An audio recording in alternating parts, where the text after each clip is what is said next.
You used to be in the shutdown caucus. You've got a potential shutdown at the end of April. Are agencies preparing for the potential for a shutdown? I don't think we've sent out the instructions yet. I don't see the need to be honest with you. So we've gone to the appropriators and said, look, if y'all can figure out a way to do this, let's do it together. Shutdown is never a desired end. What are the chances it happens? I think it's very low.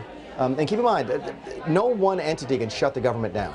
It takes three to tango, the House, the Senate, and the White House. And if they can't agree that it happens, that you have a lapse in funding. That's the term that the Congressional Research Service uses for what the media calls a shutdown. It's happened 17 times between 1976 and 1994. Those lapses in funding used to be fairly typical. Do you think it's not that big a deal? I think it depends. I think the government, if you measure it in terms of the dollars out the door, about 83% of the government stays open in a government shutdown.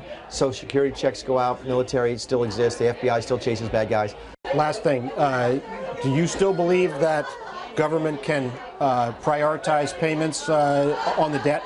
You're going to have to raise the debt limit later this year. I haven't seen anything that changes my opinion about prioritization. I understand that Treasury's working on some stuff as to whether or not they think they can.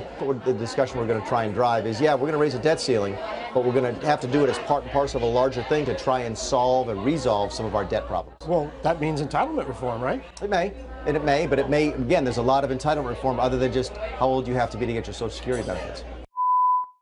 So what's remarkable about this, guys, is that usually in recent history, administrations have gone for no shutdown, very strong push in that direction, and clean debt limit increases.